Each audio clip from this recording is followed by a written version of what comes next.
Yes. Good evening, people. Welcome to Usman Talks United. It's Friday Rivals. It's the match day one banter. So we're going to touch base on all of the things that happened last week. I've got a really good panel with me. So starting with you, Kojo. Tell us where we get you, where we can find you, and what you're up to. Thanks for having me, guys. No I'm worries. here usually on Usman Talks United as well, quite often.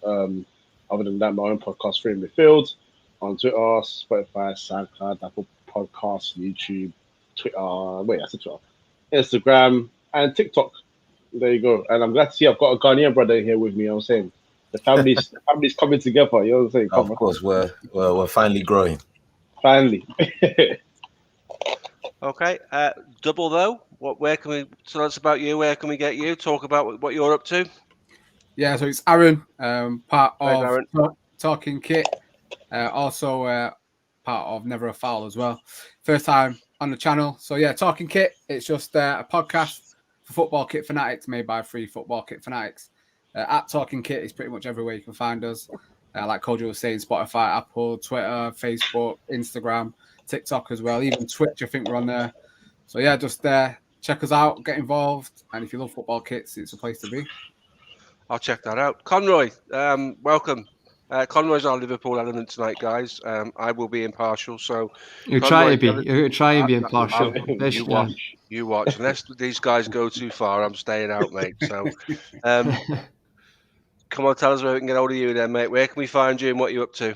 Yeah, no, cheers, Steve. Thanks for having us on. You can find me on. So I've got my own channel. It's called Conroy Talks on YouTube. You can get me there. I'm on quite a few things now. I'm on the LFC Day Trippers. That's a great channel as well. Check that out. Doing the kind of the pre-match countdown to kick-off show there, and a few other ones as well. And you can sometimes see me on the terrace as well with Liverpool fan reactions. So thankfully, been in a few things recently. Just luck, nothing to do with match show. I think just timing, but it's been great. But yeah, you can catch me on that. And yeah, it's good. So if you want, I say level-headed Liverpool fan, but that could go out the window in the next hour. But I usually think I'm level-headed, so you can catch me on all those streams. To be fair, Conroy, that's why I've got you on, mate, because you are level-headed. Yeah. You know, that's not something that's often levelled at Liverpool fans, especially those born after 1992 and those that play FIFA, mate. You've got no chance, have you? No, I think I'm level-headed until you start talking about Andy Robertson, Steve. Then that's when I think I lose it. I'll do anything to defend Andy Robertson. I think that's my kryptonite. No worries. Bobs, we've only got half of you, mate. Just adjust your camera for us, please, fella. You're Brucia. Pronounced? That's a hard one to say, mate. Thanks for that. No worries, Bruce. Where we can get you and what you're up to. Yeah, so I'm part of the Touchline Hotspur group, part of that at Touchline Frackers. So you can catch us on at Touchline Frackers on Twitter. Podcast will be on Spotify and all podcast outlets. The same goes for Touchline Hotspur. You can catch us on Twitter and on all podcast outlets. And obviously, you can catch me on Twitter at Bruce Buzia. I'm part of the NSO, which is the New Spurs Order. We're no longer dealing with, as you can see over there, we got fans all over the place. We're no longer dealing with the nonsense of the old.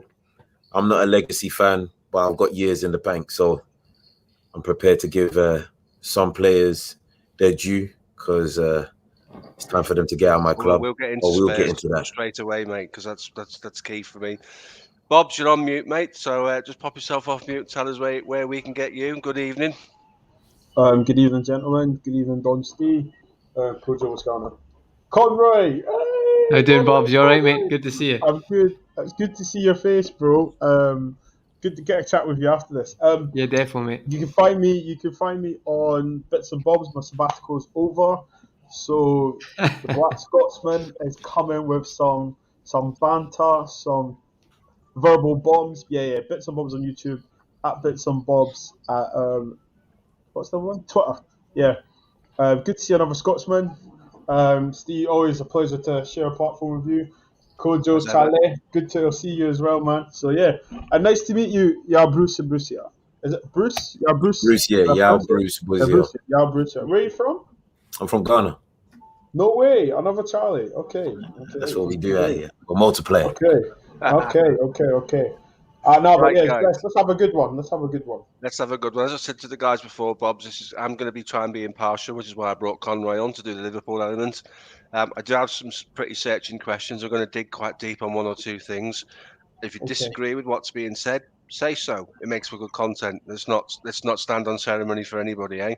So we'll start with the weekend's games, and we'll start with this one, which was for me a surprise win for Spurs.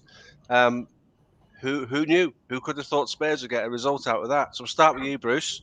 Why is he smiling Wow, like that? wow, what a what a game! What a first game for Nuno. Talk to us about your thoughts as a Spurs fan. I think it was a perfect time to face City.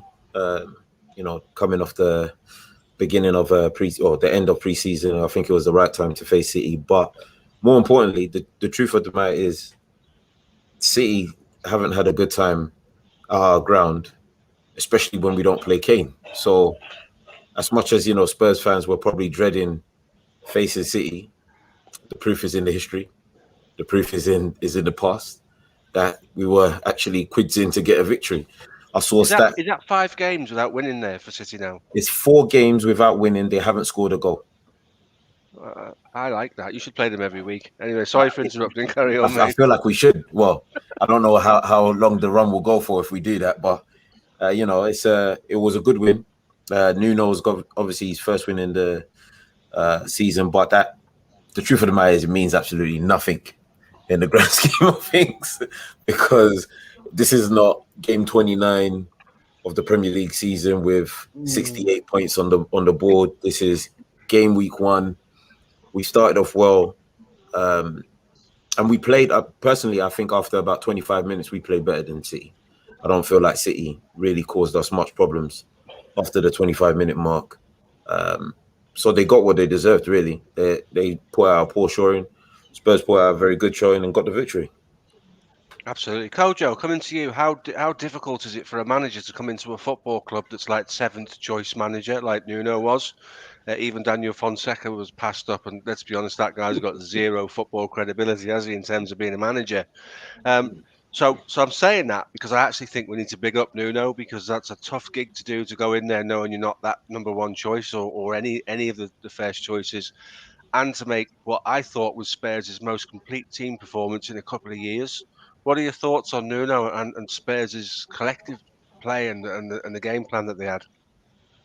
Firstly, I'm surprised they didn't go for him sooner. I'm quite a fan of Nuno. I think the outlook on him his last year at Wolves was not fair. I think he took that team as far as he could. There was very little you could do in terms of tactical flexibility with that squad. So I feel like he looked at them quite harshly. And I feel like they've got this, well, I think it's quite obvious anyway, this bias in transfer windows towards buying Portuguese players primarily. And when you're limiting yourself so much in the market, there's very little you can do in knowing that you can't get any Portuguese talent. So now he's in a club where he has a lot more flexibility in the market. Levy's difficult to deal with, but in terms of targets, he's not restricted. You've seen that in the players they've targeted, you've seen that in the players they've brought in, and the way they're playing as well. I'm not surprised that he didn't go straight to a back 5 and try to make the best situation for Doherty. He just went for the game. He went for the best possible solution. Tanganga right back was very smart. Dyer and Sanchez, everyone worries about that centre back pairing, but it was better to put them in rather than throw Romero into the deep end against the City side that are champions. And the whole lineup made sense. The one that did surprise me was Oliver Skip, but Oliver Skip was fantastic. And I think that's the kind of managerial decisions he has to make within the season. They have a lot of players that have let them down time after time after time. He's not allowing that to happen. There are current players right now that have not been there that very long, and they're letting him down already.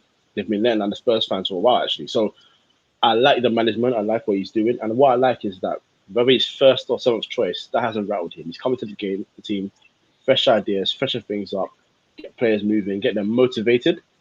And it's a great start. So, he should be proud of himself and he should be happy. And his targets are making sense for the team. So it's an excellent start. It's an excellent start for Nuno. I'm happy for him. I'm a big fan. So I like it. Totally agree. I'm a Nuno fan as well. I think if you look at what he did with Wolves in the Championship, Nuno is very much a manager for me that gets the best out of the players he's got. So basically, when he had Wolves in the Championship, they were different class in terms of attacking, and then obviously in the Premier League, slightly different. Aaron, coming to you, Lucas Moura, absolutely terrorised City, didn't he, with his picking up the ball and running at them? Yeah, exactly. I think I was on a different podcast before the games had been played, and actually said it was quite disappointing for Spurs last season. Didn't kind of hit the heights he had previously. You think about the game against Ajax in the Champions League and how highly rated he was after that. He kind of let himself down last season. So for him to come in the first game, hit the ground running, and like you say, he absolutely terrorised City. He was for me, with Tanganga probably the best player on the park and stuff like that. And every time he was getting the ball and running at City, they looked terrified of him. And I think he's shown how important he can be, especially when Kane's missing. Linking up with Son, how dangerous he could actually be for Spurs this season. Totally agree. Conroy, just coming to you. You look at City and you look at the games City have played, and I'll give you some examples. Rashford does it for Manchester United. Leeds did it to them. Chelsea did it to them in the Champions League final. Liverpool have done it to them time and time again. I'm a firm believer if you're brave against City and you do things like leave wide men out wide when you're defending and you stop the other teams pushing their back stop City from pushing their back four up, you get joy against them. In the games you've watched, those games I'm speaking about, would that be something you would agree with? Is this a blueprint that the rest of the Premier League needs to follow to try and get things off City? It's a fair point, but I'm not going to be controversial. Spurs have won there 4 times in a row. It's probably a bogey team for City. They've lost there in the past. They'll lose there again. The way they're trained, they are just tactically to win the Premier League. They've sussed it. They know what to do. I really don't feel like I see anything from these losses that says this will stop City. As much as I'd like to say that, not for me. If you look at the points tally City have got, they've lost, maybe barring the Liverpool season when we beat them 4-3. City lose, but let's be honest, over the games of the season, all the games, City have been coming on top because they know how to win the league. Over the marathon, they win it. And unfortunately, I'd like to say, going at them and be brave against them. Yes, you might get some results, and in the past, I prefer teams who do that and just sit in, and maybe get beat. But let's be honest, Manchester City are probably got the best tactics I've probably ever seen for beating teams who sit in, because they don't do it in a way where Liverpool, where it's like, it's a one-on-one chance to win in a game. Manchester City literally just drain teams down so much with the corner edge of the box that it's a ball across, so it's a tap. And look at for example, the amount of goals Raheem Sterling scores because of that. And for me, it's like, I'd love to say, Steve, there's this formula to get it City, but I've got to be honest, I think they'll beat Norwich 5-0 tomorrow, and it'll just be back to normality. They're not going to be fazed by Spurs, because if that was the case, they would have not won any trophies, and they've lost to Spurs 4 years in a row. For me, unfortunately, I think it's just a bogey team. And that's it. 2 secs, folks. I've just something. That's my door. I'll be back in 2 minutes, Steve. All right, I'll be 2 secs, mate. No problem. Bruce, coming back to you. I take Conroy's points there. I do accept them. I don't necessarily agree with them. I think if you look at statistically over the years, when teams have had their moment in the sun, when Liverpool dominated, United dominated, Arsenal did their bit sort of when Wenger first came, and then you look at Chelsea have done. Teams beat themselves before they play these guys, don't they? They're absolutely, they're done before they go on the pitch. Is it worth taking a chance with City in terms of doing what Spurs did? Is that something that they should be looking to do? If you were Norwich manager for the weekend, would you be looking at trying to play with your wide men quite high up the pitch to push City back? Because I genuinely believe that's an option. I think that's a bit of a blueprint.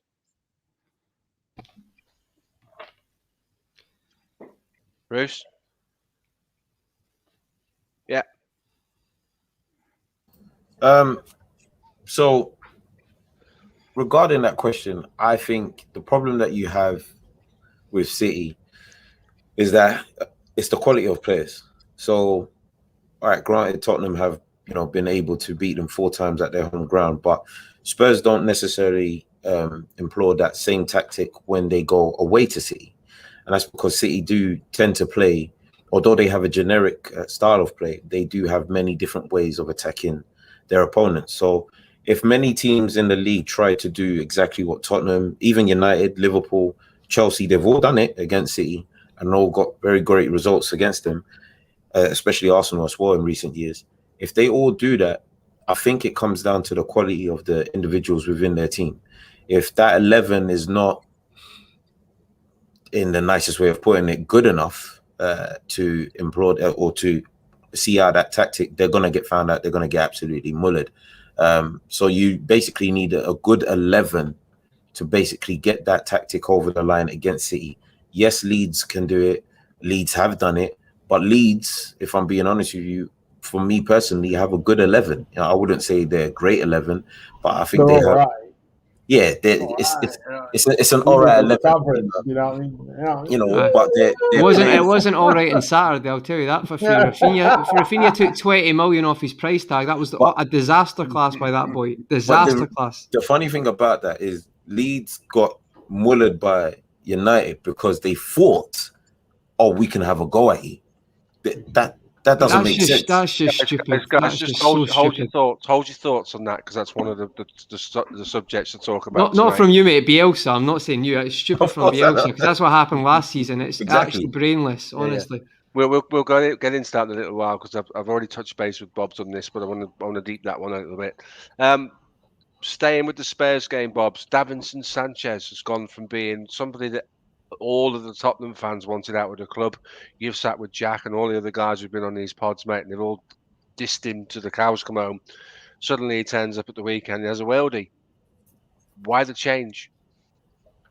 It's funny, isn't it? It goes from being Alessandro Nesta to flipping Ben White. Do you know what I mean? like a different game. I think with new manager comes a new bounce. You know, everyone clean slate. I actually don't think he's a bad defender. I think he's just been unfortunate. You know, Tottenham had came off the Toby and Jan partnership. They didn't concede any goals, whatever it was. It's quite tough. But obviously, you know, when you play against better opposition like City, that you know you're gonna have to be on your toes, you have to defend. I think he's had a good game, but we've seen this last season, Steve. He can have a good purple patch, you know. He has a nice one, but then we're kindly reminded against flipping Burnley at home that he's a shambles. But look, you know, he'll take that onto his stride. Good first game, clean sheet start. You know, he pocketed what's the boy's name? The man that cost 100 million but has got no assist. What's his name again? Jack. Jack. Jonathan. That's it, yeah, Jack. Jack the Beanstalk. Do you know what I mean? I'm going to hold fire on the criticism until the end of the season with Grealish. Listen, mate. If you can't do four assists in one game, mate, you're not really a 100 million player. Oh, anyway, I know. Honestly, that was hilarious. I'm just baffled. But we'll get into that. I'm like, what are you talking about? What are you talking about? I just to conclude though, I think, you know, the thing with Tottenham, isn't it? Like Tottenham need something to shout about, Steve. You know, they need something to shout about. Their summer has been poisonous. You know, they've just had another bombshell in Doble saying want to leave. So I think they're looking to these players such as Davinson Sanchez. He's played well, you know. Let's get round him, you know. And look, to be fair to the lad, I mean, he played really well. I'm not getting around him. No, still want him gone. No. You can say, listen. We're only going. It's the first game, and you know, just to answer Steve's question, I just think it's the first game of the season, man. And what more can you ask from him? You know, he's kept a clean sheet against Premier League champions. You know, but it's because of his previous form. That's why they get onto it. You know, Absolutely. You can't go from Nesta to Ben White. You know. Yeah. Just to close on Tottenham, we'll close it with the Spurs fan, with you, Bruce. Obviously, Sanchez showed a lot of promise at Ajax, came to Spurs, and it never really materialised for him. Two things. Will having Nuno, who played in goal for Mourinho's Porto side, so obviously understands defensive formations, and the new regime, the way the players are playing for each other, First of all, do you think Sanchez's form will continue? I'm guessing you're going to say no because of what you just said. And second of all, what are you hoping from Spurs? What are your expectations of Spurs this year? Because you've been very disjointed. You've had a number of problems with your managers. Mourinho was all over the place, often throwing the players under the bus in front of the media. Then you brought in Ryan Mason, who was clearly out of his depth. You've now got a manager in who studies the game, who's a tactician, and clearly he got a tune out of the side on Saturday. Now take the midweek result against. I can't even say the name of that team. They're No, so Paco obscure. Rabanne. Yeah, exactly. Them. Ferrero Rocher, FC. So take that out because you had a really weak side out. But to be fair, you don't need that. You don't need that competition. What's your expectations? What are you hoping for? What's best case scenario for Spurs this year under Nuno? I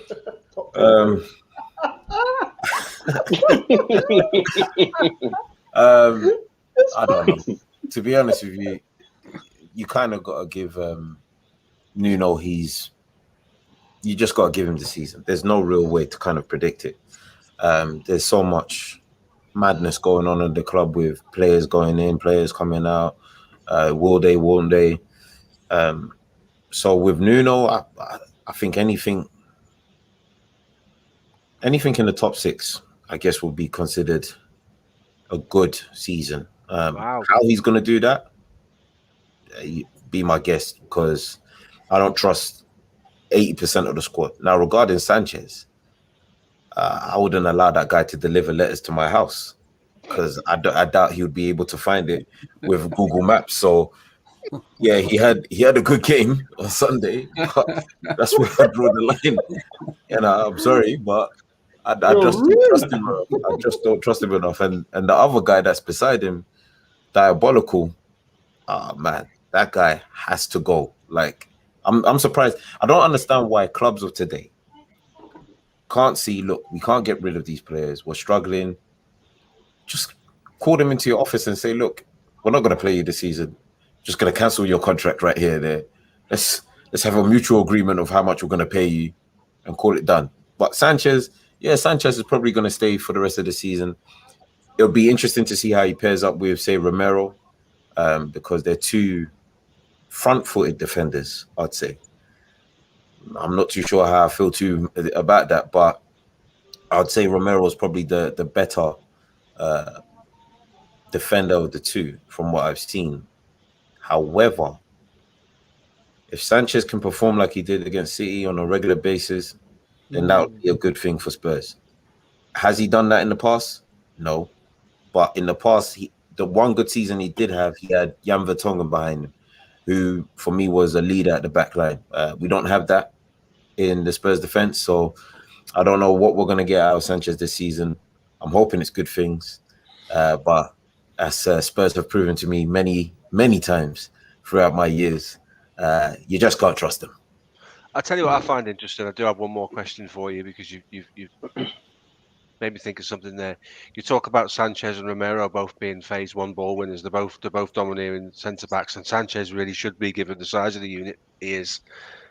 Who plays for bits and pieces? Who picks up second ball? Because if you've got two guys who want to go and win the ball, you kind of got to have good cop, bad cop. One guy goes and wins the ball. This is why Varane's gone to United. So Maguire can go and be the guy who tries to win the ball. Anything he doesn't deal with, then you've got the skills and the pace of Varane to try and deal with the second ball. If you're telling me Davinson Sanchez is likely to be the man that plays the Varane role, then I genuinely think you need to be worried. Oh, hell no. And I don't see how you're going to be sort of mixing it with the top 6 based on a central defensive partnership where both guys want to go and win the ball. So I don't think Sanchez would be the sweeper or the cleanup guy in our defense. I think he'll be the one that goes out. If it is a partnership with Romero, I think Romero will be the one that sits back and tries to clean up whatever Sanchez is unable to clean up. And what I mean by that is because I've seen Romero play. I've gone back and done a bit of research on Romero just before we signed him, and I can see that, all right, fine. In terms of reading the game, he has some sort of like good element of defending. How that's going to convert to Spurs, we will see, because obviously the Premier League is a completely different league in terms of athleticism and pace. But, I reckon he can slot in well. My biggest problem is it's just how rash Sanchez is. And to be Is fair, that the biggest problem at Tottenham, though? Sorry to cut what you in off. general, In general, because you said that Steve asked about where do you think Nuno would finish, right? And I'm just thinking now, yeah, is that okay? You can say Harry Kane, but is that the biggest problem at Spurs right now? No, we have loads of problems. One of the biggest problems, and I know a lot of people are going to probably say it's Kane. For me, it's not. I think Spurs' actual big problem here is we have way too many mid-level players earning, a particular wage we can't get rid of. Yeah.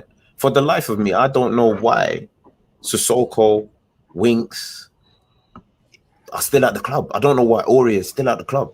I don't know why Davis is still at the club. My whole feeling about this is if you want to be considered one of the best teams in the league or you want to make it to the next level, these players cannot be at your club for 4 or 5 or 6 years running. They just can't be. Once you've sussed that they're not good enough to take you to the next level, you have to get them out of your club. And Spurs have had this problem for many years where we're talking about Davis nearly getting to 10 years at the club. The guy's going to have a testimonial. For what? When was the last time he made a pass that made sense? He's a good throw. He takes throw-ins, though. He takes good throw-ins, though, don't he? Yeah, I heard he puts out good cones as well. I mean, you make some good points there. At the end of the day, who's going to pay 75 grand a week to Serge Aurier? He's a liability. So and you've got to take the transfer fee as well.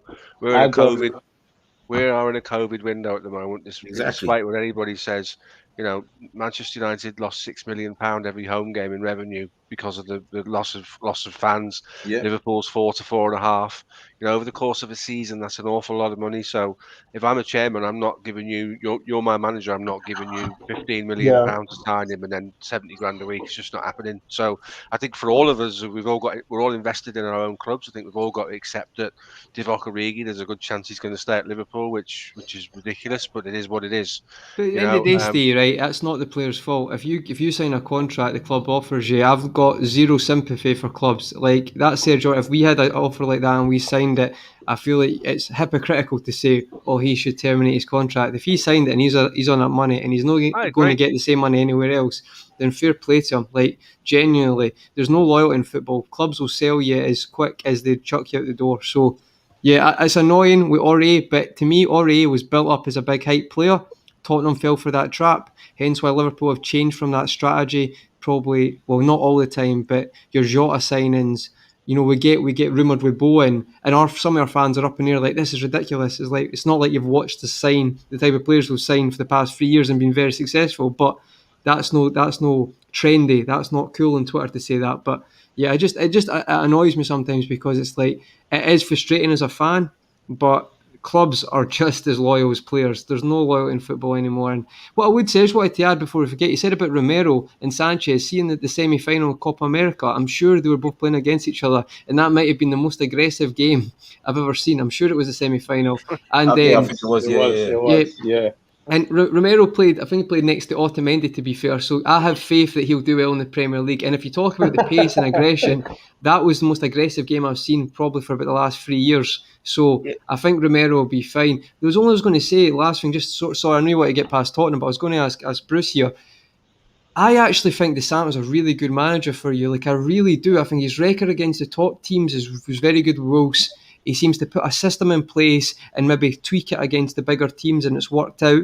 You'll have, as you say, not just Portuguese, like you mentioned, that you'll have a wider net to cast. But my question was, do you not think he'll go at 3 at the back or 5 at the back? I'm almost certain he'll do that, because I feel like that was Wolves' biggest strength, is they could play that way, and then teams, they could kind of adjust it against, depending on who they're playing. So I just wanted to get your thoughts on that. Do you think you will go to a 5 at the back eventually? Yeah, I actually said on the Touchline Hotspurs podcast just gone that I think this Sunday he's going to go 3 at the back.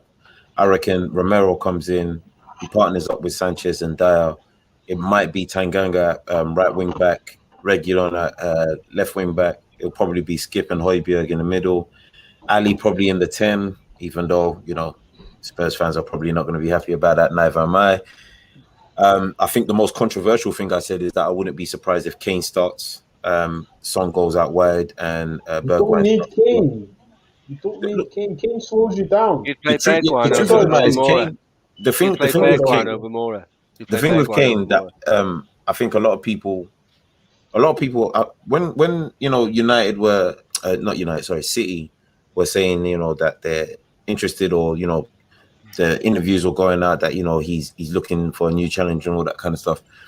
A lot of Spurs fans were coming up and saying, oh, he deserves to leave, he deserves to win trophy. Nobody deserves to win anything. I'm sorry. For what? Yeah, like a 6-year contract. Shut up. Nobody deserves to win anything. Kane has been. I said it on the podcast. Kane has been to 4 finals. One of them with England. Yeah, so you can take away that last one. He's been to 3 finals with Spurs. He's had 4 shots on target. He's had 390 minutes of playing time in a final. He's done nothing. So as far as I'm concerned, he can sulk, not turn up to training, go catch COVID in Florida. I couldn't care less. Yeah. You've paid your contract. You've signed your contract. Come back and do your job. Yeah, and your job is to play for Tottenham until proven otherwise. Until sold, proven otherwise, and that would probably be what I think the lineup would be against Wolves. As much as I can be upset with how Kane's carried himself, his record for Spurs does speak for itself, and I'm talking just about his goal scoring record. In terms of does he slow us down? There's a lot of questions for this, but it is what it is. You've upset a few people with your honesty there, mate. I like it though. I don't care if I set anybody, because the truth of the matter is there's people out there that'll be like, Kane deserves to lift up trophies. Kane deserves to show armpits. Kane deserves nothing, and you heard it here first. Bruce, you gotta let Ndombele go as well. Oh yeah, he can go. Again, I'm not one of those guys that hold sentimental value. The truth of the matter is that Ndombele has the talent to be one of the most exciting midfielders. This is my personal opinion. He does. He's very talented. Yeah, I think talent-wise, he has that. Have we seen it in glimpses? Which is not good enough in this game that we play in. You have to be consistent. That's how you get deemed to be the best. So it is what it is. I mean, if he wants to leave and he's not happy, let him go. Don't keep. You can't blame him though. You can't blame him though. He got bought right for a big fee. No one cares about the fee yet. You got Mourinho that doesn't really like players. Nuno's not really known to play for their players, so he's getting rubbed out. And also, when he had that first 6 months, was it the first 6 months or the second 6 months on Mourinho, and he was balling. Like people were saying, it was the second 6 months. Well, I don't. Sorry, Bob. But I don't think it was. Go on. Sorry. Go on. No. But what I'm trying to say is that he wasn't really. When we say, Steve, when we say, excuse me, give the guy a run, give him 10 games or something. Let's see what happens. Yep. He was never really given 10, 19-minute games. And for me, I think now he's just like, yo, I'm out of here. I actually think he leaves before Kane, 100%. It's more than that. It's because, for me, it's because, he came under Pochettino, he had Mourinho, he had Brian Mason for a little bit, he's now got Nuno Espirito Santo. And quite frankly, I don't think any of them have been convinced by him. I mean, we talk about his talent. On the ball, he's brilliant. And the idea that people will get frustrated because Mourinho, for example, wanted to do more work off the ball. He's not asking him to run around like Ji-Sung Park. He's asking him to be a lot more smarter, but to apply himself better. Be a lot more tactically aware as well. And he found a little bit of time doing that. But that little bit of time doesn't justify you not being any good level of consistency for 4 different managers. I know he hasn't played this first game for Nuno, so I can kind of cancel that. But the 3 before, Coach, those noises weren't happening when everyone was trying to buy him for 68 million. When all these because we love a lot of people love players that look so good on the ball, but they forget the other side of the game. The other side of the game is just as important. That Liverpool midfield functions so well when they were winning Champions League and Premier League, because on the ball and off the ball they were efficient. Don't want to hear that. It's true though. It's true. Same as United. 6 to 8 million, and you have to tell them to track runners. This is the state of football right now. Honestly, you're exactly right. You're exactly right. Mediocrity. Get rewarded for mediocrity. Honestly, bro. At lockdown, Mourinho took Ndombele to the park like it's his dad. It's pathetic. I'm sorry. You have to do better. Man was doing push-ups on the benches. You're quite right, Coach. But you can't. Sorry, Bob. You can't have. The Premier League is the place in world football where you get found out if you're not good on the ball, good off the ball, you're not tactically aware. If you're going to sit in the middle of somebody's centre midfield, you've got to be all things that they need you to be. You're quite right. He gets caught How dreaming. did you get to most this of the time. level, though? This is the baffling. How Because I don't know. he's a How good can you player. get On the ball. It's all about on the ball for to people. elite Yeah. level, and no one's saying, "Oh, he can't track a runner." This is honestly, I do I not know think how though, some He's football not players the get to only the one level they that's been get to. accused of that. He's Yes, not the there's only one that's been do accused you of not that. crazy. think though central midfield in England, you need to be up with intensity. It's intense. You know, when you look at all the leagues across Europe, centre midfield in the English Premier League is intense. You know, it's cool if you can stand up a man, put your soul in the ball. The But YouTube if you don't highlights, yeah, that's good. track, yeah, you know, but like, do you know what I'm saying? But like, if you don't track, if you don't, bully, don't get physical, if you don't roll your sleeves up, do you know what I mean? You'll get found out real quickly. And I think let's not say, there's a culture of some players that, do you remember Figo? If he didn't pass the ball at his feet, he'd put his hands up in the air and go like that. There's a culture of that now. You're not good enough to do that. Figo was good enough to do that. Do you know what I mean? So, you get what I'm trying to say? Like, Yeah, there's a I think- level. I think Earn one your of the stripes, things that you know? a lot of people, especially in the English game, or should I say this side of the waters, our game is more athletic, more physical. There's a lot of like energy, should I say, put into the game on this side of the waters. When you go down to like France, Spain, the game is more technical. It's more about what you can do with the ball at your feet. And so a lot of players in the German league, the Bundesliga, the Eredivisie, Serie A, even the French league, they tend to get a lot of space on the ball, and you start to see what they can really do with the ball at their feet. In the Premier League, as you said, you don't get that time. Yeah, that doesn't necessarily mean that you're not good enough. Yeah, but you have to be capable of dealing with that level of pressure. You have to adapt. I think in the game. I think the thing for me, guys, I think it's really difficult. Obviously, English and me and Bob's are Scottish, but I'm telling you right now, it's hard for me to fathom playing football in Scotland that you don't know things, because it is literally eat or be eaten in British football. So 100%. it just, I 100%. can't fathom how you can have an easy ride to just show what you can do in the ball. Like, I can't get my head. You actually have to win a battle at academy, like low amateur level. You'll get eaten alive. And obviously, yes, you can beat a man, but I don't know if it's a British thing, but see, like culture-wise, you talk about maybe teams in low levels in Spain and Italy playing like a certain formation to keep the ball. Whereas in Scotland, a Ross County will play 4-4-2 and put a centre mid whose job isn't to keep the ball, but just to absolutely bully anyone there. So it stops people like trying to play number 10s, and that is probably a culture thing. But it's just really difficult for me to comprehend that. See, like players like Mesut Ozil, right? I feel like he's the type of player that if he was born in a different country, he'd never make it as a footballer. Because it doesn't matter how good you are. There's certain countries, I feel like, maybe just because I'm in Scotland, but you have to win a battle before you can do anything great on the ball. And I don't know if it's just me. It's hard to understand how certain players make it to such an elite level. So not for knowing me, that. the reason, I think a lot of these players know it. I mean, it comes down to application of whether you want to do it or not. Now, I've never really thought that Ndombele is really that committed, but I do get what you mean in terms of the culture side of things, in terms of how like teams were set up. However, for this side of the water, you do have to show some sort of intensity. You do have to like, but you can't just. I mean, there are some players that look nonchalant on the ball and all that kind of stuff, and it looks all beautiful. But when it goes to the European game, when you go to like playing Europa League or Conference League, that's when a lot of the British teams get found out, because you're going to face an 11 that are like, all right, yeah, fine. I know you want to do all of this intensity stuff. Here, we'll just play the ball around you. Eventually, you're going to. Yeah, and like, I mean, very good point. I mean, I can't remember what Scottish team it was. I think it's Rangers. They had to qualify. First and foremost, I think it's ridiculous that Rangers had to qualify for the Champions League. But that's for another day. Yeah, it's bullshit. But because they won the league. Exactly, but they got absolutely like knocked out of it.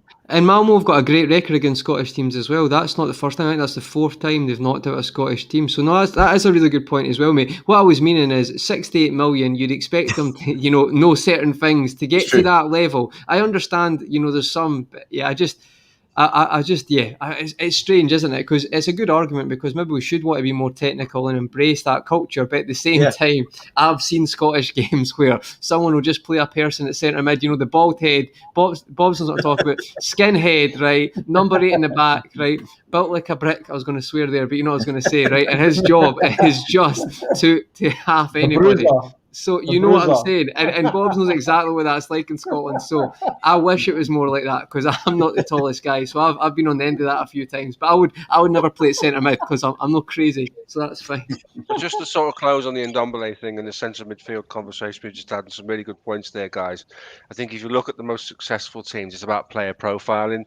If you're at Liverpool Football Club or you're at Chelsea, what Tuchel's doing now, and you'd like to think some other clubs are doing it, Ndombele doesn't fit into your system because he doesn't give you what you need. So what we are now is we're in a world of systemic football, or at least we should be, where systems and formations are taken control. Years ago, it was just off the cuff stuff. You turned up with your 11, and if you were better than them, you beat them. And if you won your individual battles, you beat them. Now it's all about setting traps and being in the spaces at the right time.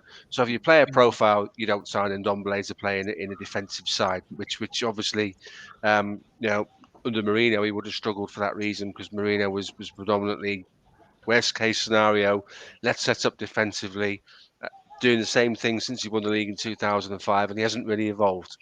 So come away from that subject, guys. I just want to get your thoughts, and I'll come to you, Aaron, because you've been sitting there patiently waiting for your turn to speak. This is a little bit of a concern for me, and I've spoken to Bobs about this before.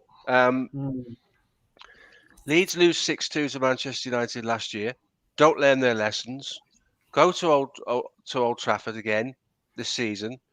Play a centre-back as not only a defensive centre midfielder, but a man marker for Paul Pogba. And as far as I'm aware, he's never even done that job before. So let's not get this twisted. Man United were very good, but they beat what was put in front of them, and Leeds at times made it easy for them. So in terms of Leeds' tactics, Aaron, your thoughts on what you sat and watched unfolding, because I couldn't believe my eyes. Yeah, well, I was lucky enough to be at the game, so, walking up to the ground, seeing McFred again in the midfield, I wasn't that confident. I've said a lot that I felt McFred, we needed to get away from the McFred this season. Obviously, it's not good enough midfield to win the league or whatever. So going to the ground, I wasn't I say confident, but I wasn't very thinking. Leeds, obviously, like you say, should have learned from last season. The 0-0 at Ellen Road was a better display from them. I think they kind of stifled United, and I thought they would have played a similar way. But yeah, they didn't look like the same team at all that you'd seen last season. I couldn't quite believe how easy it was for Manchester United, especially in the middle of the park. Whether that was because all they had allowed McTominay to play more as an 8 rather than playing a double pivot. And that just obviously allowed him to bomb a little bit forward. Pogba and also Bruno linking up. Obviously, I think it was Koch, was it, that was on that was on Bruno and stuff. It was just far too easy, and you couldn't even after they scored their goal. Obviously, that was mainly due for United, obviously not paying attention and kind of slacking off straight after the second half kicked off.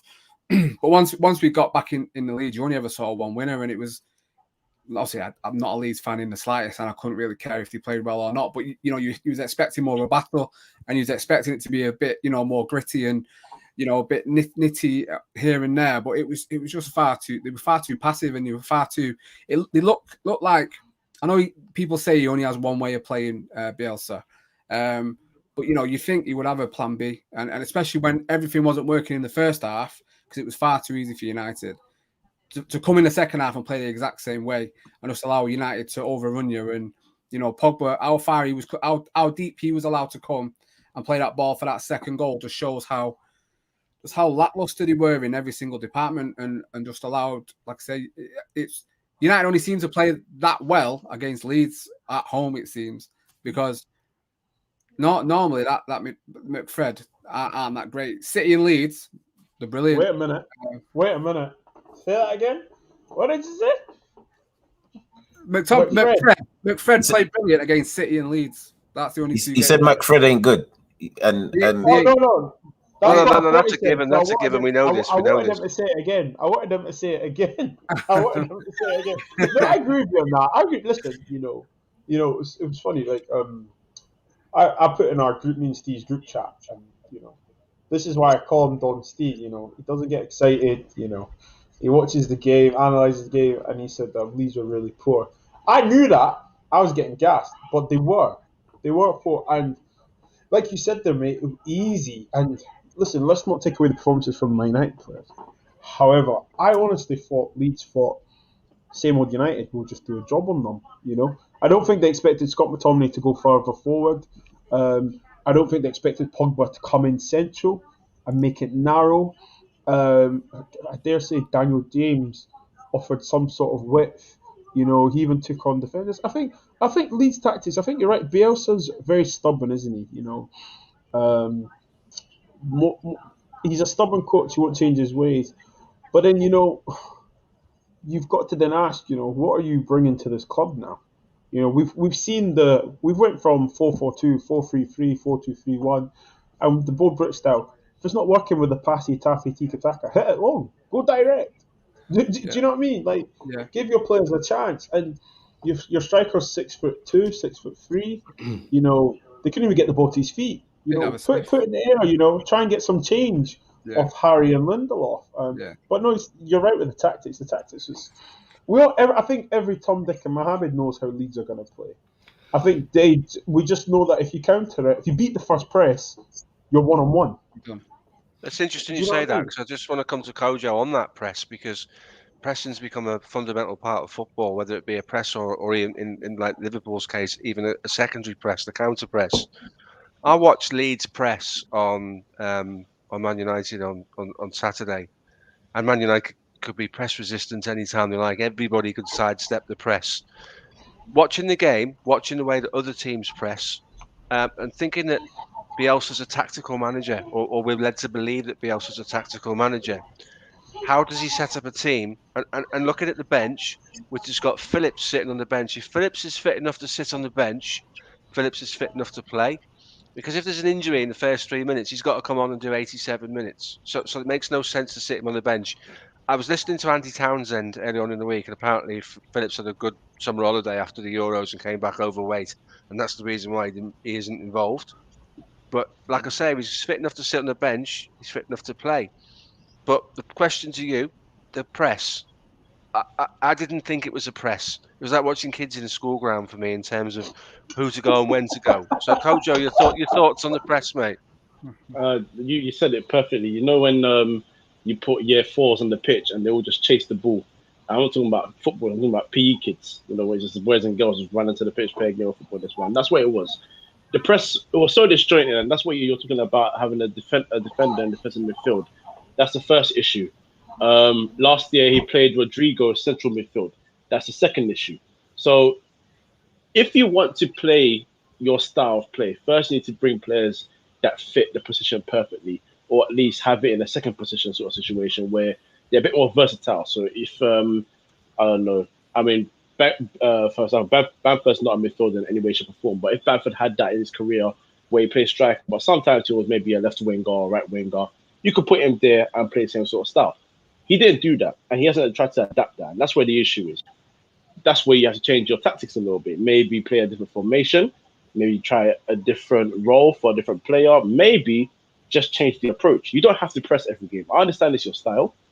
Bielsa is respected highly in the game, so I'm not here to sit here and say he's wrong or I'll criticize him. But in that situation, you can't help but think you've been in this game twice now, and you conceded 6 and 5, and you've done the same thing over and over. So when does it change? When does the rule change? When do you think about doing something different? So no, I can't call it a press, because it wasn't a press. It wasn't a press. It was like the best game of. It was like playing Wembley. It was everyone playing with each other. Everyone just goes for the same ball and see what happens. That's what it was. They scored a wonder goal. That's the best way to describe Leeds. They scored a wonder goal and got hit for 5. It was knockout, Conroy. But no. Can I just add? Can I just add one thing to that, Steve, as well? I think Bielsa's an outstanding tactician. I really do. The thing that gets me is why I'm being so critical before is I really like Bielsa. I think he is brilliant. The reason I'm critical is this is not my point. This is Chris Brack. So shout out to Chris Brack. He informed me that the second half of Leeds last season, so this him need to change is not the case, because he did change. He changed slightly. He kept the pressing, but he kind of made them. It's not more defensive, but it wasn't as gun ho and open, as expansive. Hence why the 0-0 draw, as you mentioned earlier, at Old Trafford, and I think they had a very good home record towards the end of last season because of that tweak. So this is why it's baffling, because it literally at Ellen Road. Now, I'm not saying he does that at Old Trafford and United don't win, but they don't park like the open sea with one of the best passers in the bloody world. I mean, it's not rocket science. It really isn't that. It's not that difficult. So this, for me, is the one time where I like Bielsa, that is a disaster class. Like, I do not know what he's thinking. Also, I have to add, Rafinha was not good enough for Championship in that game. He was absolutely abysmal, and it's not getting spoke about enough. No, it's not shocking. He had 10 passes, right? He tried to do his little, oh, look, I'm great, long, give ball away. For Greenwood's goal, he gives the ball away. So the reason I'm fuming is people are quoting at 60 million. Someone who's quoted at 60 million cannot play that bad. Like, he was honestly not Premier League. I can't emphasise this enough. I'm only getting annoyed because no one's talking about it because Man U won. He was abysmal. Like, really. He's worth 40 million now. Yeah, what was left back was... Who came on from Barcelona, came on at half time. It was Firpo, yeah. I felt sorry for him. The best thing about Firpo was his warm up at half time. He got done by the sprinklers. That was the best bit about his game, I think. to go back to the Calvin Phillips part, obviously being at the game, so my seats are at the Stretford end, on the opposite side. At the opposite side of the tunnel. So he was warming up from 0-0, Phillips, and as soon as he scored, he was going mad. And then I thought, once we scored our second goal, why was he not brought on? Because if he's warming up for that long, he should be all right to come on. And if you're watching the game and you can see the absolute space United have got in that midfield, as a manager, you need to do something to plug the gap. And if he's warming up, he's fit enough to play, like you said earlier. I would say this. I've been a manager at reasonable level myself, and we've been 3 or 4-0 down against a really good team. And sometimes you just turn to the bench and say, look, lads, I'm leaving as it is, because you don't need to be part of the conversation at the end of the game, because the lads you put out on the pitch are so poor, you don't benefit sticking a substitute on to then give him the hairdryer in the changing room afterwards, because I'll guarantee you there were fireworks in that changing room afterwards. Because that is, if you're Ole Gunnar Solskjaer, you're sat on that bench, Leeds turn up and do that.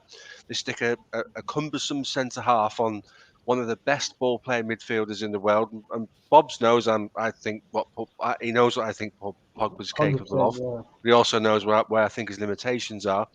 And you go and stick an immobile central defender on him. That is absolutely crazy. And Ollie must have been sat there like this. We'll get 5 today, boys. We'll enjoy this. And that's exactly what happened. Now, the rest of the Premier League should be pissed at him for that, because what he's done is he's given Man United early doors momentum. So they go to Southampton at the weekend, having scored 5. That's a confident club. Training would have been great this week. Everybody's got smiles on their faces. Yeah. Southampton have sold Vestergaard. They've sold Ings. They're a pale shadow of the club they were last season. It's not beyond realms of possibility United go and score 4 there. What happens then? That momentum keeps building. When your momentum builds and your players get confident, the tactical inadequacies of your manager don't become such a thing, because the players will do it for you, because confidence is everything. So I think Bielsa let his competitors down, the guys in the league with him, by giving Man United such a leg up in the first game of the season. I can agree with that. I bet you they win 4-0 this weekend, though. That's what will happen. Leeds are just absolutely an enigma sometimes, but yeah, they'll be fine though. I think they'll probably finish further than they did, because Leeds, he is a brilliant manager. I don't agree with that, Conrad. Do you know why? Because I think other clubs now have strengthened in the sense that I think that Everton, I know people are going to be like, it's Everton, but Rafa will make them hard to beat. Aston Villa didn't start well, but, I just think they better watch themselves. I think there's better teams. But it's also Leeds' second season as well, mate. So that was the first season last year, so they're going to also gain experience from that. People are sleeping on the players they've got. I'm criticising Rafinha, right? But when he turns up, if he doesn't leave, he is a good player. Jack Harrison, brilliant player. That's a bargain for the price they got him. I think Leeds, genuinely, when they get going, I think they'll do better. Fair play with Aston Villa, but maybe people like Bailey and Ings. Well, Ings will not take long to get used to it. Bailey looked quite sharp, and you obviously got John McGinn there as well. It'll be interesting. I do think Leeds, though, that's why I'm so disappointed. I think Leeds can really hurt teams who are a bit higher than them, but we'll see. Interesting. I think that when you talk about the idea of second season syndrome with Leeds still getting relegated, that's never going to happen. They've got more than enough with Bamford in the attack they've got. Totally agree. And that was another thing that they failed to do, is use Bamford's mobility and his willingness to run at the weekend. It's like Bob said, if it's not happening in the middle of the park, give it to your fullbacks and let them put the balls in the channels. Shaw was playing really high up the pitch because he was getting loads of joy. You know, if you put the ball in the space between Shaw and Maguire's got to make a decision, and Bamford's absolutely demands to go head to head with him. But you know, listen, all we do is podcast. We're not the manager of Leeds, and we can't tell him what to do, can we? So, hindsight's a beautiful thing, guys, isn't it? So, on to the next subject I wanted to speak around, because there's obvious merit to this Lukaku signing for Chelsea. Obviously, you know, the first thing you think is he going to get on the end of all of the chances that Timo Werner missed? So, I'm going to give you guys a scenario to think about. Right throughout his career, Lukaku has tried to play on the shoulder of the last defender. He likes to terrorise defenders, and he's good at it because he's quick, he's strong, he can go off, he can use the ball on either foot to carry it. Does this now mean Chelsea are going to be the new side in the Premier League that play the low block every single week? Because you would not want your centre backs playing anywhere up the pitch when Lukaku might isolate one of them. And in doing so, does that also have an impact on the intelligent runs that Werner's playing? If the teams you're playing at sit in to negate Lukaku, and in doing so also negate the threat of Werner? Steve, I think both of them. I think they both play. Do you know that? Honest to God. A bit like Inter with Martinez next to him. I can see that as well. Yeah. I think. I'm not saying one or the other. I'm saying because they both like to pray in space, like to run into space. Lukaku will do it as a continue to set, Bob. Lukaku will do it physically challenging someone, whereas Werner will run into space when he's not tracked, and that keeps you back four honest. And we've spoken about this loads and loads of times before. But if you know you've got two players who are going to do that to you, do you then do what teams were doing to Liverpool, which is say, right, we'll just shut down the space these guys want to play and we'll sit in deep? Is that what we're going to see against Chelsea this year? I think you struggle. Yeah, because I think you struggle to do that. I think you struggle to do that on the basis that if you sit in deep, Lukaku he's good in the air. Like he's good in there, so they can whip in crosses. That's a problem you would have to face. Yeah. If the ball's on the feet or on the ground, he's also strong enough to hold. He can turn someone. He can turn someone as well. You don't really want to be sitting in deep. He gets the ball in the box. He's gonna roll your defender. Like he's actually gonna roll your defender. Tactically, I think you'd have to play a mid block. So I wouldn't even go with a low block. I think tactically most teams would go with two holders. Yeah, two holders and kind of like mid block. So you kind of like protect your defenders, but at the same time don't give them so much space in behind your defenders. How that would work out in a 90-minute game, I couldn't tell you. But I think a lot of teams would have to do that because the problem is really Lukaku.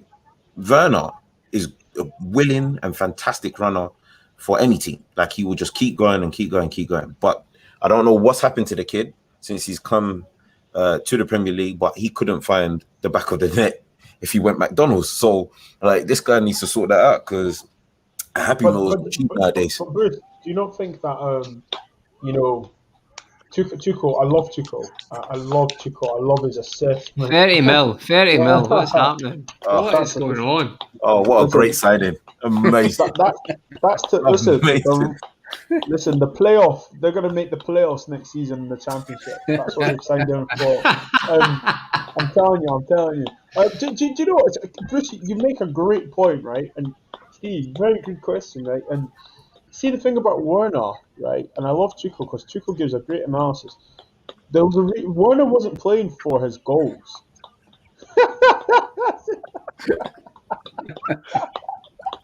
The applause continues. Oh man. I don't think he was playing for his goals, was he? He was playing because of the outlet way it affects the team. Yes. I think I agree with you, Bruce, with the mid block and stuff, but I honest to God, yeah. I think we're going to see teams play a back five against Chelsea because what Chelsea retain possession very, very well, right? Yeah. They can bop it. Jorginho, we all know what Jorginho's going to do. We've got runners in Kovacic, Mason Mount's a busybody, and we've got the runners wide right, and wide left. I think the problem is who do you go to push up high? You can't push up high because they're fast. So when you do the block here, you think, right, okay, we'll pin up against Lukaku.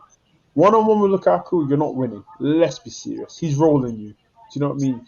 And we've seen Lukaku. He thinks himself of an assist. He thinks himself of a player. So he'll want to come in and try and get involved in the play and try and assist. Steve, I actually don't know the answer to your question when I think about it, because when you think about it of what Chelsea possess, my answer is probably to go a back five, play the three in midfield, a four midfield, or you play a tight three central and just stay compact and have the two up front. Because what Chelsea are going to do now, we know the possession they're going to have, we know they're going to be able to recycle it, but with Lukaku you can go long, you can go into feet, you can rough it up. I don't know the answer to your question, Steve. Sorry, I don't. That's Do why I put it out you there. think there'd be a bit to, like, it's not Chelsea, but see how Italy played Belgium, and albeit Okay. Lukaku did have a few chances, but like That's it right there. that's what I was maybe going to say, but I don't know if that kind of works because it's no Chelsea, and obviously Chelsea have got, well, they've got obviously Jorginho and Kovacic in that midfield and Kante, but Italy seemed to, even though he had a few chances, Lukaku, they had De Bruyne and Lukaku in that team, but I thought Italy's tactics were quite good in that game. It was like they just chose when to press at different times, but I don't know if you agree with that, if that might be effective. No, I fully agree with that. And in fact, that was actually the point I was going to bring up. So I feel like one thing that most teams do when they have a Lukaku type player in their squad is a lot of teams, to get the best out of him, they funnel pretty much all of their attack towards him because he's a unit. He can hold up the ball. He can bring other players into play. Now, defensively, to combat that, if the ball does come into him, you just got to swarm him. You've got to nullify, all the players around him, obviously, but whoever's on him, like let's say you have like one midfielder drops or your defensive midfielder drop, and whoever the centre back that is playing, say, man marking on him, you just have to swarm him and make him either lose the ball, even foul him a few times. Like the way Italy played against Belgium was perfect. I mean, yes, granted, Lukaku did have chances. He's always going to have chances. You can't stop him from having chances. But they did play him in a way where after about 60 minutes, he's standing there thinking, it's not my day today. And that's what you want. You want he's a confidence player, isn't he? Yeah, you want him to get in his head that it's not going to be my day today. It's not happening. Even if a chance does fall to me, which it did happen against Italy, my mind's not going to be there to get it done. And that's what you want with Lukaku. Now, the problem you have with this Chelsea team is that how do you then break the spirits of Timo Werner, Pulisic? Havertz is looking good as well. How do you break the spirits of these guys? So it's one of those. Chelsea are going to be the team in which, if you're going to beat them, you play the full 90 minutes. You can't switch off. So you're quite right. And caveat to this, and there's two parts to this caveat, is that was the same conundrum that the Premier League faced with Liverpool. How do you break the spirit of the front three? How do you nullify what the midfield are doing in terms of setting traps and winning the ball back in positions you don't want to lose the ball? So so teams had to come up with a plan for that. Second caveat to that is, if you sit in deep and you trust your distribution from the middle of the park when you've got it, Reece James aside, Chelsea don't have any genuine pace in the back four, so it suits their oppositions to go into spaces behind them and run them. So I think we're going to see some tactical, and there's a good word, nuances this season with teams trying to understand how to nullify what Chelsea are going to do, because we all know what they're going to do, and you're all quite right. It's a case of how you stop it. If you're playing with two holding midfielders, so say Man United, for instance, are playing, you wouldn't want Lukaku going up against Maguire. In the air, absolutely, that's a battle, because Maguire's good in the air. On the floor, Lukaku wins all day long. That you can't have Shaw playing alongside Maguire, because you lose your patterns of play and you lose what game plans you've got at the moment, because Shaw's pivotal to your attacking down the left-hand side. So you've got to sit one of your McFreds right in front of Maguire, and you've got to keep Shaw close to you. So what's that going to do to teams like Man United? What's that going to do to teams like Manchester City when the Lukaku conundrum is so big and so pressing on us all that you've basically got to, because he'll go down the right-hand side predominantly because he did it for Everton, he did it for Chelsea, and he did it for West Brom. All of the goals come down that side. That's the way he prefers to be because he likes to fire a cross goal, which any good centre forward would do, obviously for obvious reasons. So there's a few caveats in there to think about. I think it's really interesting tactically how teams set up against them. They're not quite as creative with the 3 number 8s, 3 number 10 scenario that Manchester City create that Conroy mentioned earlier, in terms of they just create so many chances because they're all about, Pep Guardiola's teams have all been about triangles and angles and getting around the back of you and pulling the ball back into the box. And I think that's why we all don't want them to sign Harry Kane, because he gets 50 goals on the end of them every year he plays for City. I think it's really interesting. Kojo, any thoughts on how you see teams playing up against Lukaku?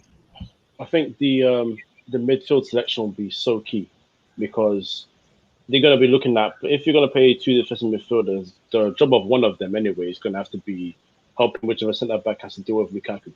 So one is chasing him. If he's got the ball back to goal and defender's got him there, you're going to be the one coming in front of him trying to nibble the ball. Sometimes it's not always about the physical battle. Sometimes it's about having the players that can just win the ball without getting too physical. I looked at to obviously higher level of player completely, but Iniesta was quite good at it. Iniesta was not really a defensive player, but when he was winning balls back, it was never a physical battle.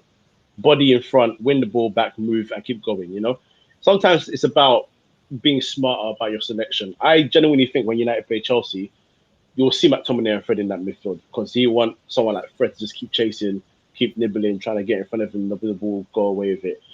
That can try and take away a little bit of pressure off Luke Shaw and a little bit of pressure off Maguire or Varane or whoever else it is. But this is the thing about Chelsea that's so good. Even if Lukaku's not there, like you guys have mentioned names, they've got so much abundance of quality going forward. So Lukaku could literally have the job of just being a bully in the box. He wouldn't have to be on the right side sometimes. He could just be in the middle. You can have what's his name, Ziyech. You can have Hudson-Odoi, Werner, Pulisic, Havertz. They've got so many options. So it's not for me. I think when you go into these games, on one side, yes, you can plan for it, but also I think it's too dangerous to plan only. Well, not. I know you wouldn't plan only for Lukaku, but it's dangerous to plan solely for a player just because if you ignore the others or don't put as much pressure on the others, they can kill you just as much.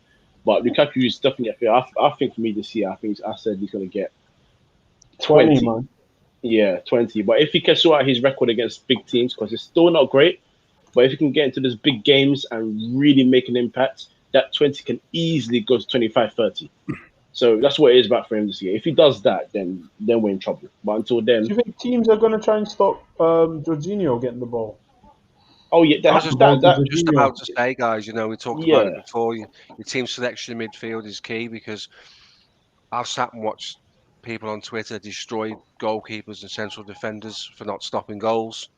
When we all know, if you've got any wits about you in the training ground on Monday, the video is about stopping at the source. It's not about the mistake the player makes before the ball hits the back of the net.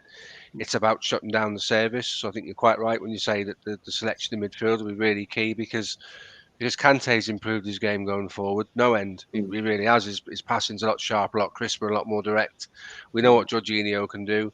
And you don't need to speak about Mason Mount because he's had a blinder of a season, hasn't he? And he's a very creative player. So it is interesting. It is interesting to see what will happen. I look forward to seeing how teams deal with him.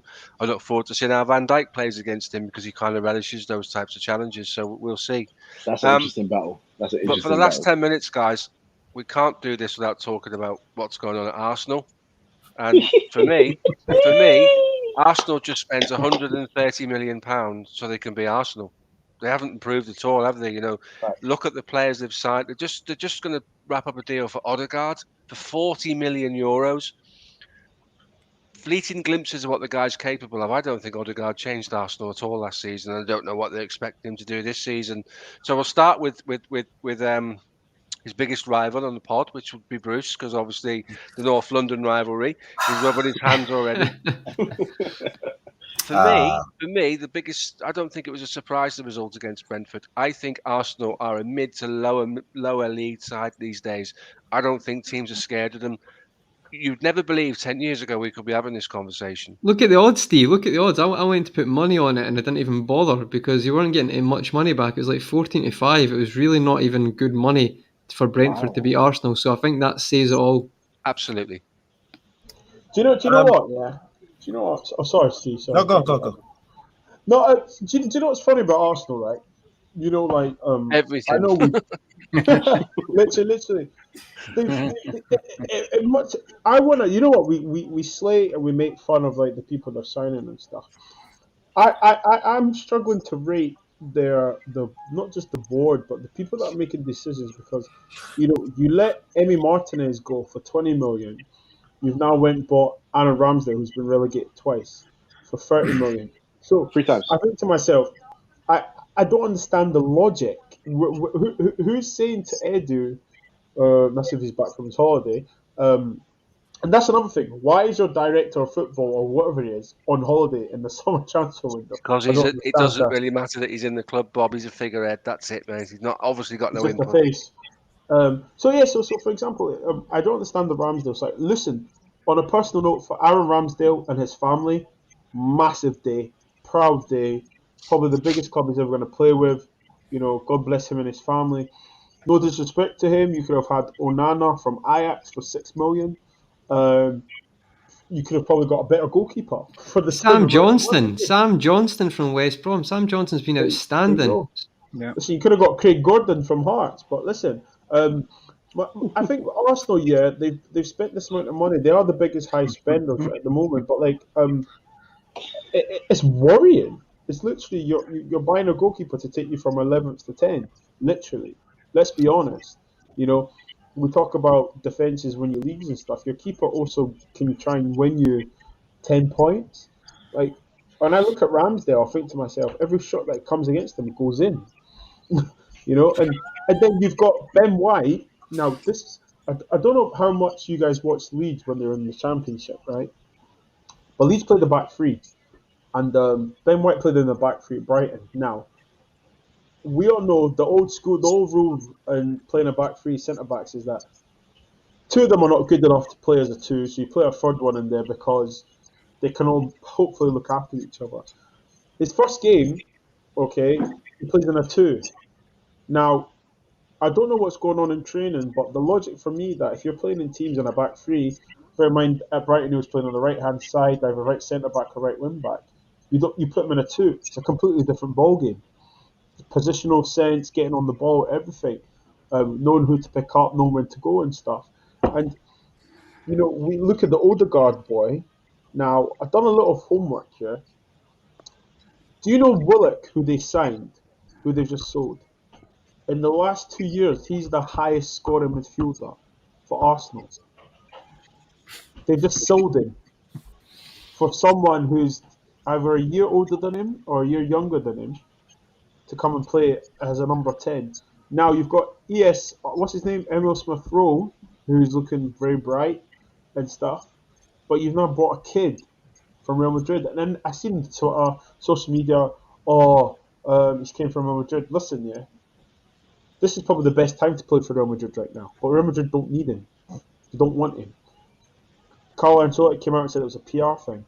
So for me with Arsenal, I would not be surprised, okay, if come Christmas time, they're in 15th or lower. God's honest truth, guys. And it's not even funny anymore. It's boring. It's just like...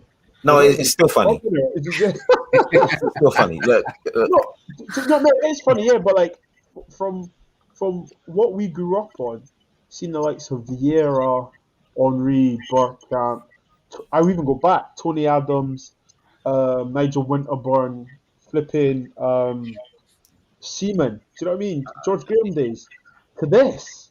I mean, it's nice. I mean, evolution. Clearly they've gone backwards. But like for the neutral, it's very sad. It's funny. No, I don't care for the neutrals. There's no divine right in football. There's no divine right. Look at Liverpool. Look at Liverpool. There's no divine right in football. Be smarter and be better. Yeah, as simple as that. I don't care for the neutrals. So, like, it's funny 100%. because the problem, you see, so I've gone from coming into early 90s. Spurs are notoriously known as a cup team, can win cups, don't do too well in the Sorry? league. Spurs win cups. Are you Yeah, alright? we're talking about way back. Way back. Way back. Way back. Before my Jonathan children, Woodgate, mate. Jonathan before my Woodgate. I've got children were your even back, born. mate. Way back. Jonathan Woodgate. I've Way got you, back. mate. We're I've got going you, way mate. back. Way back. But even in that transition in the 90s, I knew that we weren't good in the league. Early 2000s, we started to make small improvements, and we didn't really start to see where we are, well, where we've been in recent years till late in the last 10 years. Now, with Arsenal, and I've got a lot of Arsenal friends, like, I don't know how that worked out, but it is what it is.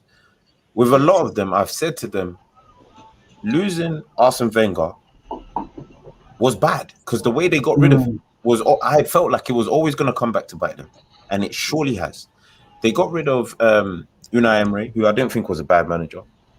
I just think he was lumped with a whole heap of crap in terms of the club. But now, what we're seeing is an absolute farce in terms of running a football club. Now, I have no problems with Ramsdale personally, but as a goalkeeper, there's nothing he's done in his career that makes me think he's going to go to Arsenal and he's going to shore him up between the sticks. So that for me is a waste of money for them. Ben White, I watched a lot of Brighton games last season. Don't know why. Don't ask me why. It was just on That's TV. good to watch, Quite mate. nice Good football, football. Play good Yeah, football, they mate. do. Quite nice. Yeah. I mean, you know, Graham Potter, underrated manager. Absolutely. Very good so manager. I watched a lot of Brighton games, and I Mhm. could hear the commentators saying, "Oh yeah, this young lad, you know, he's got good positional sense." And I was like, He's English. That's it. Full stop. what the hell are you watching? Clearly my eyes must have had cataracts because I was like, what are you guys seeing that I cannot see? Because I watched a lot of Brighton games, and I was like, he's okay. And that's as far as I could go. I couldn't say he was good. I was like, he's okay. When I heard that Arsenal were linked to this guy for 15 million pounds, the first thing I said was, please take him. Please. Now, granted, the Brentford game, they lost 2-0. They had Mari and Ben White at the back. Mari's not going to be their starting centre back. It's going to be Magalash. It's going to be Gabriel, but he's injured from what I know. Now, I don't know how that pairing's going to work out. I hope it works out to be absolutely terrible because I couldn't care less where Arsenal finish in the Premier League so long as it's the lower half. But I don't trust that this club know where they're going.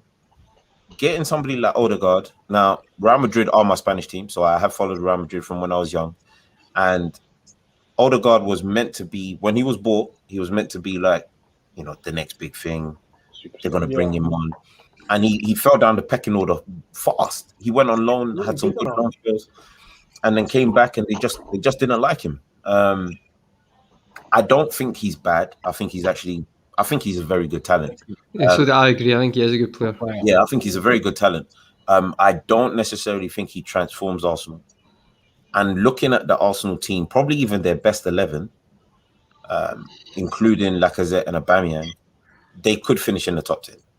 They should finish in the top 10. Sorry, let me just rephrase that. But with what's going on in the club, or what's been thrown out there with Lacazette and Aubameyang all of a sudden catching COVID.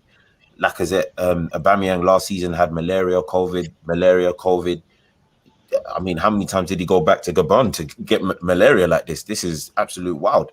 But for what's going on in the club, if they finish in the bottom half, like Bob said, it won't be a surprise. And it could be, this could be we could be on the verge of seeing a very, very bad season. We thought they were bad last season.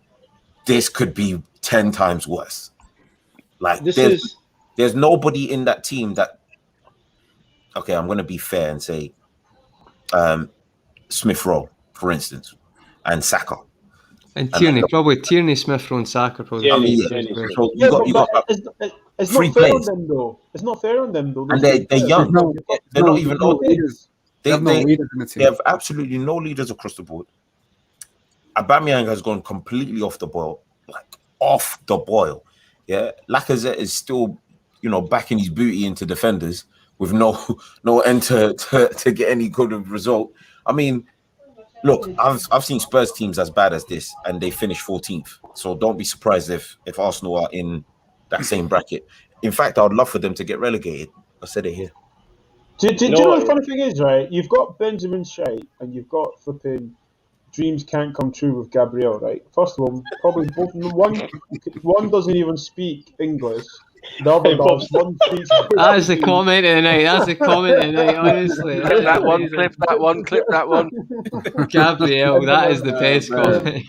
And I just think to myself, yeah, like literally, like do you know what? Yeah, like let me break it down for you. We all have football group chats. Yeah, we talk about football. Yeah, we've got the one that gets carried away. We've got the one that talks nonsense. We've got all different kinds of characters. Yeah, as human beings, yeah, you'd hope to think common sense. Yeah, guys, are you not wondering how an Arsenal whole club can say we want to buy Aaron Ramsdale?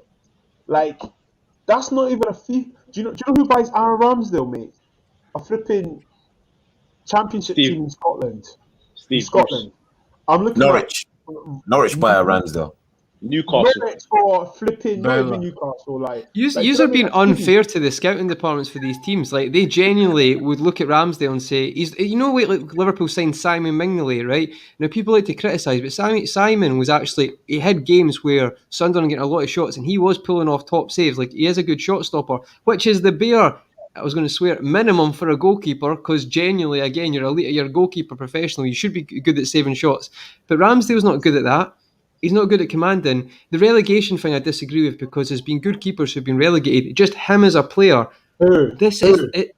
Who? What Ramsdale?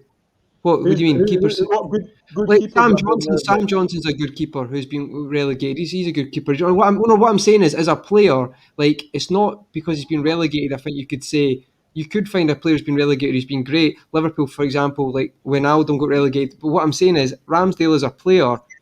It's just not good. Like I think we're being unfair. I think there'd be lower Premier League teams would go, nah, not for me. He's not good enough for us. I feel like we're being unfair to lower Premier League keepers. Really do. You know what's funny that you say that? It's funny that you say that because on the Spurs side, I tend to say, there's two type of Lloris. Yeah, you get sober Lloris and you get drunk Lloris. Yeah. Now we've all seen drunk Lloris because we know what he'll be doing. But every week you don't know which the wine is strong in France. I've been told. Yeah, the wine is. It makes So sense now, vineyard, Bruce. boy. It makes so much sense now. That makes So- so much sense now. So That's what it is. That's what it is. So we know that Lloris is on his day a top goalkeeper. That's fine. There is absolutely not one single game that I can point out where I thought, right, this Ramsdale, he's up there. And Martinez, granted, I didn't know much about Martinez. Came in, the moment he came in, I was like, oh my God, injured this guy. Like he's saving everything. Like you struggle to beat him. Now the moment they sold him and got in Ramsdale, look, I'm just rubbing my hands because I can't. I'm gonna watch every single Arsenal game this season. Before I come to Kojo to wrap it up for this evening, and he can have his say on Arsenal. When whoever it was, whether it be Edu or Arteta, walks into the office and says, "Right, there's my transfer target, my next transfer target," and the guy who's with the purse strings looks at it and says, "Aaron Ramsdale gets on the phone, 30 million quid. That's what it's going to cost them." Why is they not told to get out the club? Why on earth would you allow your manager or your director of football to come to you with that as a transfer signing? Nobody should be signing Aaron Ramsdale off the back of last season. Nobody. Because this I'm gonna be honest with you, yeah. Apart from Lokonga, none of the Arsenal signings make sense to me. Like Arsenal have had an issue with set pieces for years. This is not a new thing. This is for years. This has been under Emery, Wenger, Freddie Ljungberg, even for however long he was there for, and Mikel Arteta, right? And you sign a centre back who, in comparison to your defenders last year, won the least aerial battles. So that's already a weakness that's not been settled. And you were done by a long throw again. Literally 10 years later after Stoke did it to you, you've been done with it again. So that's the first issue. Secondly, you sign Martin Odegaard, who came in as a loan, did okay, pushing it is okay. But the reason why he doesn't improve Arsenal is because going forward, Arsenal don't utilize their players properly anyway. Apart from Saka, none of them have shown anything of merit. You signed 2 guys for £50 million each, and they haven't taken you to the level they wanted to get back to in the first place. So that's already the failure. You sign creator after losing another creator, and nothing's happening with that. So that signing doesn't make sense to me. You sign Lokonga. Now, again, this is where the issue is of Arsenal. I think Lokonga is actually a good midfielder. However, this is the issue. You signed Xhaka, you brought El Nene back, you brought Partey last year, and now you've added another midfielder. You still don't know what your best midfield pairing is. So that's another issue. And then this is the thing that killed me about Brentford, the Brentford game that killed me, right? Tierney at left back is fine. No issue there. You pay Callum Chambers right back. When you took him off, you had Cedric, Bellerin, and Maitland-Niles. 3 right backs on the bench. You brought on Nuno Tavares. Like, all in all, this is why Arsenal are a joke. You can talk about managers. You can talk about what you said about someone coming to these guys and saying, "Hey, you know what, Aaron Ramsey, I think he'd improve us." On what level is he better than Leno? No, he's not better than Leno. Leno's got a big mistake in him. Let's be honest. Leno's got a howler in him. But he's also capable of ridiculous. And as Conroy makes the point, he's a professional goalkeeper, so he should be able to stop shots. But he's particularly good at that at times. Exactly. So if you're going to sign someone for £30 million in the goalkeeping department, you need to make sure it's a smart signing. For me, I actually would have waited until September when Onana could train, and then I would have gone for Onana, and then waited till November so you can play. You're going to be in the same situation with this guy.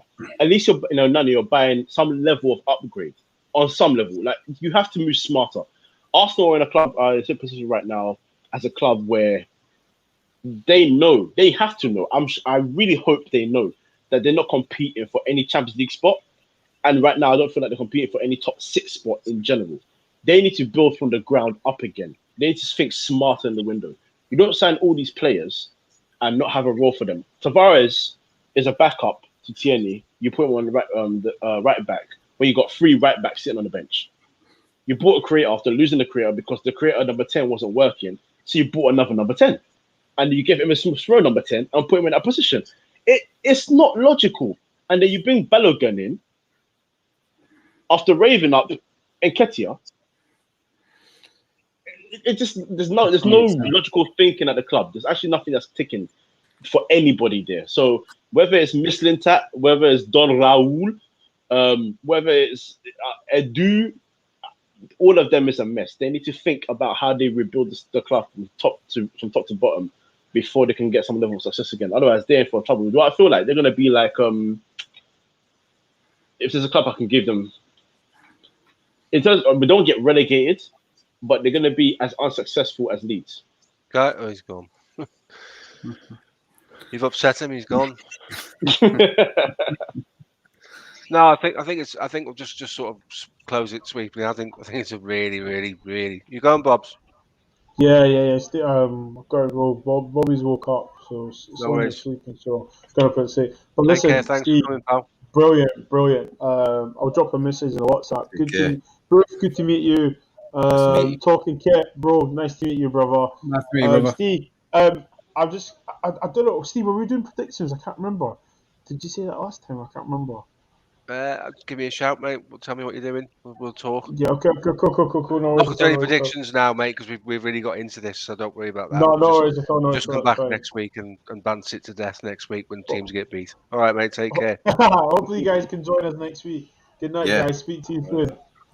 See you. Take care, Bobs.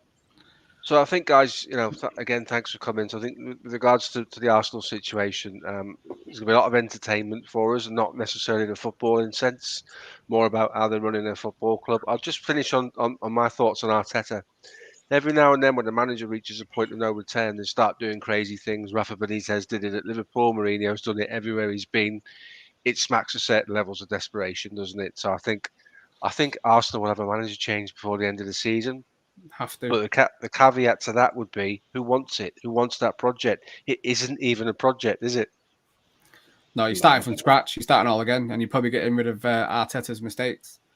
But I think as long as Arteta's there, I think, as Bruce was saying before, they could be languishing there 15th. Even could get sucked into a relegation battle because you don't see any character in the team. You don't see where the mistakes are being corrected, even from last season. I know they had a decent end to last season, and Arsenal fans thought things were picking up, but the way they've started, and you're only going to see it getting worse as long as Arteta's there, because he's all he ever was Pep's cone man. He's not been nothing else. He's not a manager for me that inspires teams or looks like he's installed any confidence into this team or even a way to play. I think they wanted a part of Pep to come to the club, didn't they? And the part they got was the checkbook part, wasn't it? That kind of money that they're spending at the moment on what none of our teams would be looking at. You look at your own teams respectfully.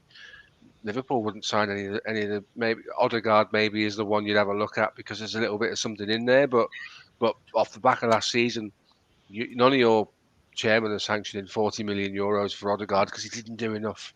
No, not for me. Right, well, we've had 90 minutes, lads, and I'm really grateful for you coming on. Been a brilliant show. Definitely have you on again, 100%. Just before we go, tell people watching this retrospectively where they can find you, please. We'll start with you, Bruce. Yeah, so you can find me on Twitter at Yao Bruce Buzia, or with the Touchline Spurs guys, or at Touchline Hotspur, or Touchline Fracker, which is at Touchline Fracker. So yeah, you can find me on those social media outlets, and podcasts is obviously on all outlets like Spotify and the Apple ones as well. So brilliant. I'm about. Thanks, mate. Aaron, where do we get you, pal? Yeah, so my own Twitter there is AA though. I'm also 1/3 of Talking Kit. Like I said earlier, it's a football kit podcast designed for football kit fanatics, made by 3 football kit fanatics. So everywhere is all at Talking Kit. I'm also part of Never a Foul as well. Jump on their United channel as well as some other shows as well. So you can check me out there. Cool. Kojo. Yep, on here, Osman Talks United. Never a Foul as well, actually doing Talking Tactics with Treble Z. And free midfield. This Sunday, we're doing commentary over Arsenal versus Chelsea, which will be fun because my co-host is an Arsenal fan. So I can't wait. Good times, great times. In his house as well. So I'm just going to be smiling, he's going to be crying. And other than that, every Monday or Tuesday, doing free midfield podcast on YouTube. So come check us out. Superb. For those of you that are interested to know where I'm at, I'm here every Friday night doing the Friday Rivals, which is really good. We've had 4 shows now with 4 really strong panels. Tonight was no exception. The content was really good. You can also catch me on First 11. I'm the host for Grounded Football, the Liverpool show. There's certain things happening with First 11 at the moment. There's certain things happening with Usman's channel as well. I'm always up for a collaboration, guys. So if you need guests, you need someone to come on and waffle for a bit, give me a shout. But it's all good.